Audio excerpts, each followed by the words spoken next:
예, 76년도에 1976년도에 아르헨티나에 갔어요.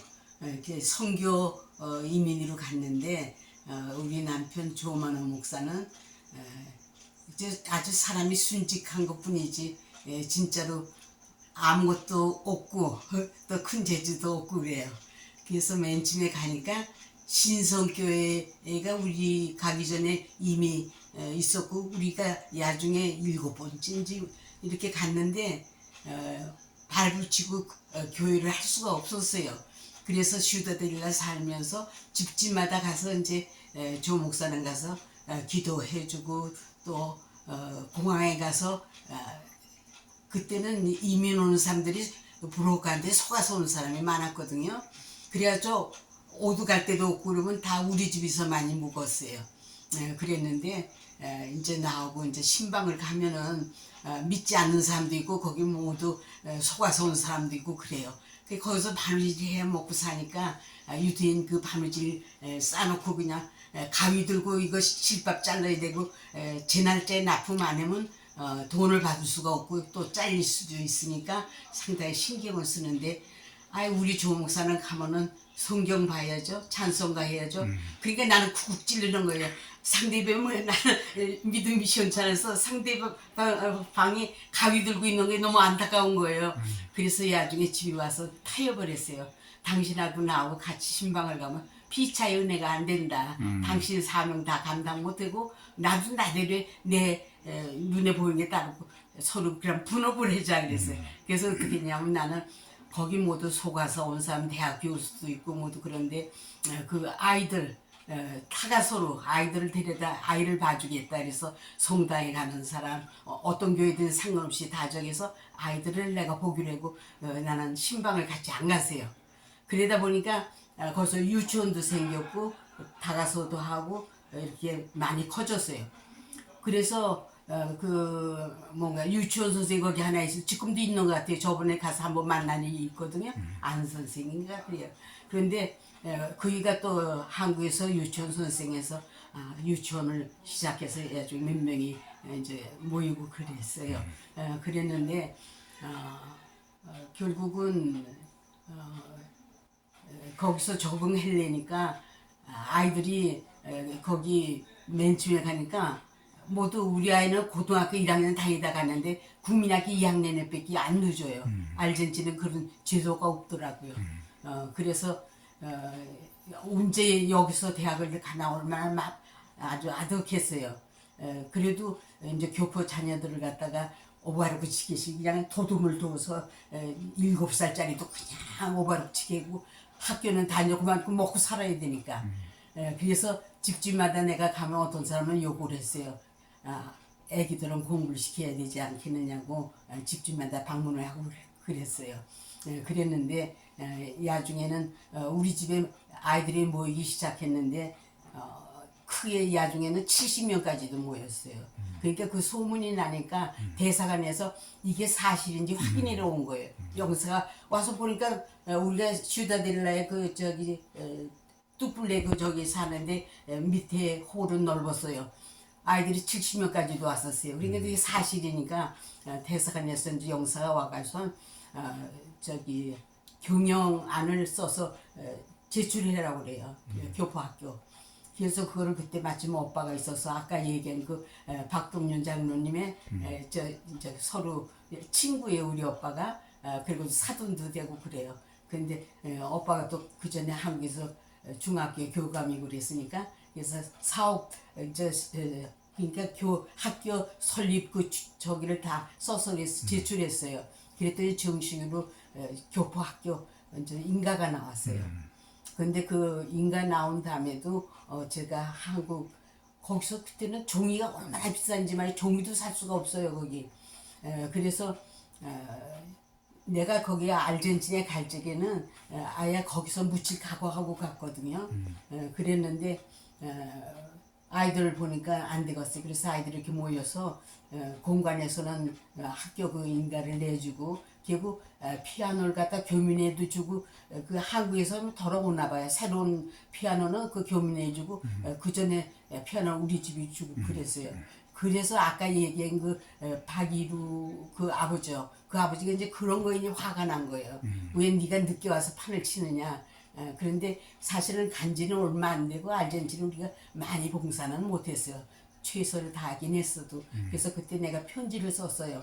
써서 편지에 여기 교포사회에 아이들이 한국말을 잊어버려서 개미가 걸어간다 이렇게 얘기고 얘들이 한국말 다 잊어버리게 생겼는데 어떻게 하느냐고. 그리고 한국 교포를 봐도 인사될 줄 모르고 백구촌에 가면 인사를 안 해요. 슈다들을 간지 얼마 안 되는 사람들이고. 그래서 해외 교포가 또 우리 국력이 되는 거 아니냐고. 그러니까 우리 좀 도와주시라고. 그게 나는 그 법을 모르니까 그 무지개 마을 그 저기 그 전에 라디오 방송했던 게 있어요. 그런 거를 보내주면 내가 아이들한테 들려줄 수 있고 한국 교재를 좀 보내주면 좋겠다 이렇게 해서 편지를 구구절절히 썼는데 이것이 청와대에 어떻게 들어갈 수 있겠어요. 근데 한국에 우리 이제 친구들이 특별히 나라에서 좀 이제 사랑해 주는 그런 친구들이 있어요. 근데 그 친구 중에 형부가 학자인데 하여튼 청와대를 들락날락 하는 분이에요. 그래서 그 친구한테 부탁을 해서 내 이 편지를 청와대까지만 들여보내달라고 그랬어요. 그때 그분을 통해서 갔어요. 가니까 그때가 이제 박정희 대통령의 영예가 박근혜 씨가 이제 박근혜 씨 그러니까 그때 비서실장이 김계영이라고 그랬는지 뭐라고 그랬지 김계까지 아는데 그분이 편지를 썼어요 저한테. 이거는 자기가 대필했는데 권혜 양이 너무도 그 편지 내용 구구절절이 너무 가슴에 와서 단다고. 그래서 도와주고 싶지만은 일본은 그때 200만 명이래요 교포가. 그런데 저기 아르헨티나이 그때 5천 명이래요. 그러니까 이런 숫자로 해서 우리를 도와줄 차례가 안 된다 이거예요. 그렇지만 너무도 그 편지에 감동해서 자기가 그러니까 임시 저기 장학사를 하나 보내주고 2달에 300불을 보내주고 교과서를 다 보내주겠다. 그래서 편지가 왔어요. 그래서 학교가 시작이 된 거 아니에요? 시작이 되니까 이제 그 박이루 그 아버지는 화가 난 거예요. 경상도 어디서 체육 선생이 있었다 그래요. 그러니까 이렇게 나를 미워해가지고 아까 얘기한 것처럼 이렇게 청부살인 하겠다고 빨리 떠나라고. 네가 뭔데 늦게 와가서 신문하고 뭐하고 다 판을 치느냐고. 그렇게 해서 미움을 받고 그래서 여기 미국에 올 길이 또 없는 거예요 우리가. 돈도 없고. 그런데 이제 신문을 하다 보니까 교포들이 필요한데 그게 딱 우리가 맞아 들어갔어요. 그러니까 여기서 냉동 기술자를 찾는데 자기는 기술이 있는데 어디서 일할지 모르고 서로 그게 연결이 됐어요. 그래서 우리 신문의 한 부팅에다가 광고를 내기 시작했는데 그게 필요한 사람이 너무 많이 왔어요. 그러니까 야중에는 조금씩 돈을 받았어요. 그래서 그거 운영비도 되고 도움이 됐어요. 맨 처음에는 이북에서 온 저 고향 친구 장로님들이 도와줘서 그 인쇄를 하고 그랬는데 근데 그 돈이 조금 됐어요. 그렇게 되니까 여기저기서 모두 우리를 시기 질투하고 경쟁하는 사람이 생겼어요. 그때 한의교회인지 또 그 이름도 또 모르겠네. 뭐 와서 말이지 어떻게 목사가 그런 거 했느냐. 그러니까 그 신문 내놓으라 이렇게 또 오고 말이죠. 여기저기서 핍박이 와니까 어차피 우리 교회에서는 한 푼도 받을 만한 처지가 못 됐어요. 교회는 개척을 했지만은. 그래서 내가 한국에 있는 우리 동생을 데려다가 아야 이 신문을 제대로 하겠다 이런 생각을 해보니까 역시 교육자는 그거 안 될 것 같아요. 그래서 포기하고 그 다음에 이제 미국을 와야 되는데 올 길이 또 없어요. 그래서 그 해외 목사들 그러니까 해외 교역자 대회가 있는데 거기 조목사가 갔었거든요. 가서 자기하고 같이 한 방에 자면서 그 저기 호산나게 오은철 목사라고 있어요. 그분하고 얘기하면서 그이는 저기 남미를 못 가봤으니까 궁금하니까 좀 거기 형편이 어떤지 듣고 싶다고 그러니까 우리 사정을 다 얘기를 한 거예요. 그리고 그 목사님이 여기 LA에서 뭘 했냐면 크리스찬 헤랄드라고 그러는 신문을 발행했어요. 근데 그것이 아르헨티나에 갑자기 가니까 다른 사람들이 다 이게 불은 저기 문선도 모르니까 손을 안 대는데 조 목사는 자기가 하겠다 그래서 그때 교회가 8군데가 그래서 다 돌리고 그 매매를 했어요. 그러니까 그런 여러 가지 공로를 인정해서 그 온철 목사가 우리를 초청해 주는데 조건이 있다. 자기네 교회가 조그마니까 우리를 보수는 못 주니까 사모님이 와서 일을 했더니 아이들이 스페니쉬니까 마켓을 해든지 해서 우리가 생계는 해결해라 초청을 해준 거예요. 그런데 우리가 온 것이 그전에는 교육자하고 반주자하고 저 몇몇은 정식으로 여기 입국이 허락이 됐었어요. 근데 우리 올 무렵에 그게 딱 끊어졌어요. 그래서 알젠지리는 목사님들도 여기 오는 거 쉬쉬하고 그냥 몰래 오고 여기 와서 해결하고 이랬거든요. 근데 우리가 마지막으로 다 정식으로 왔어요. 이제 다 이제 허락받고 다 한 거니까 초청받아서 그래서 여기 왔는데 와서 저는 바느질 공장에 그러니까 한 10년 다니면서 텍스 보고를 내야지만 여기 월표 탈 수 있다고 그래요. 그래서 바느질 공장에 갔는데 바느질은 제가 잘해요. 그래서 꼼꼼하긴 했는데 쭉쭉 받아야지 이게 숫자가 올라가는데 그게 안 되는 거예요. 그러니까 생활비가 도저히 안 되니까 500불도 내가 못 벌었어요. 그러니까 그 이제 되게 이제 그러니까 그 봉제 공장 사장들이 되게 믿는 사람이니까 목사 부인이라서 봐줄래니까 날 돈을 얹어서 줘요. 그러니까 난 미안하니까 거길 못 가죠. 그리고 또 딴 데를 가면요. 또 이제 중국 사람들 이런 사람하고 섞이는 데 가면은 꼬리아노라 그러고 나를 문도 잘 안 열어주고 막 하더래. 그래서 많이 힘들었어요. 그래도 여기 와서라도 그때만 해도 세월이 좋을 때가 돼서 우리 아이들이 그래도 대학 나오고 다 저렇게 잘 하고 있는데 근데 저는 하다 보니까 늙어지니까 자꾸만 옛날 생각이 자꾸만 나니까 조금 외롭고 좀 그런 거예요. 그리고 제가 할 일은 없어요. 그런데 알젠지는 사실 한국인 학교 시작은 우리가 했어요. 그런데 횟수로 그렇게 많이 하지는 못했지만은 아주 정성 들여 많이 했어요. 그때 다른 데 선생에도 온 분들이 있거든요. 통해서 동아대회도 하고 그리고 또 거기서 음악도 하고 아이들 합창도 또 시키고 이제 열심히 일은 했어요. 여기 와 보니까 또 미국으로 온 사람들도 많이 있는 거예요. 이제 그러니까 그 교수 이름이 뭐냐 또 그 교수 그 교수 저기야 여기 와서도 만났는데 그런데 그 아들이 집에 와서 자기가 여기 그냥 막 고름이 나고 되는 걸 사모님 나 이걸 다 치료해 줬다고 자기는 그것도 몰랐대요. 먹고 살기 위해서 그냥 오버룩만 치느라고 몰랐대요. 그리고 여기 와서도 만난 사람들 많이 있고 그랬는데 그저 우리 아이들 공부만 시켰지 아무것도 못했어요. 그리고 더군다나 내가 알젠진을 위해서 뭐 한 일이 아무것도 없어요. 맨 처음에 이제 정성을 기울인 것 뿐이지. 근데 내가 말씀을 들었거든요. 그때 어떤 교정가를 내가 받았는데 보니까 상당히 수준이 높더라고요.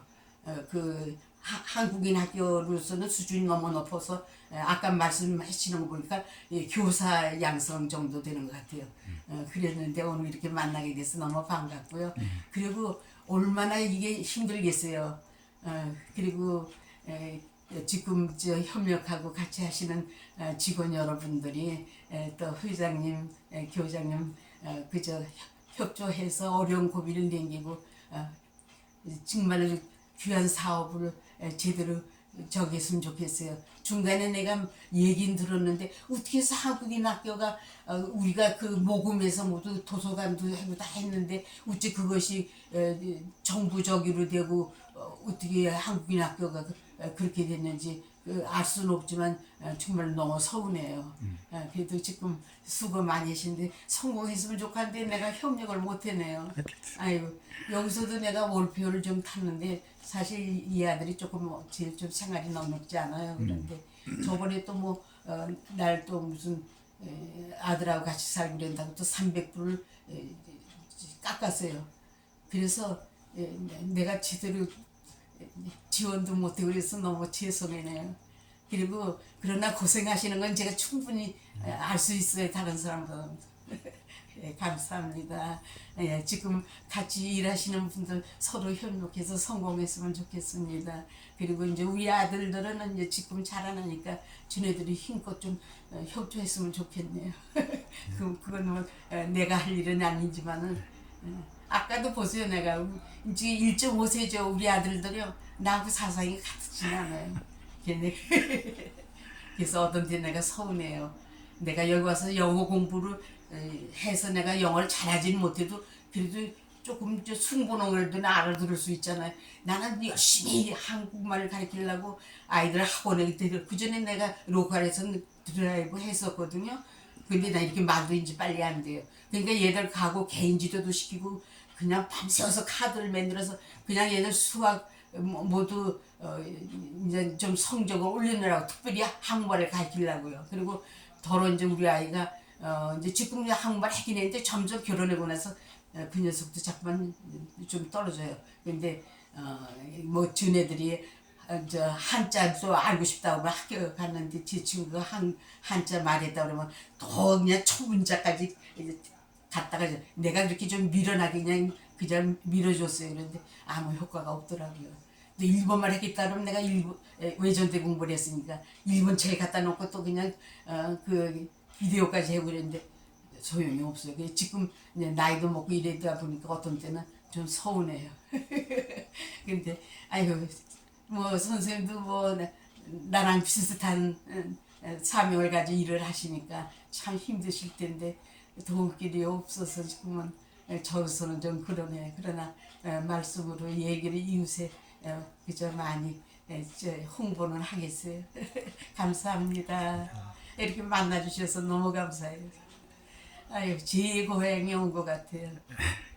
감사합니다. 한국에 이제 갈 수가 없어요 제가. 네, 여기까지 하겠습니다.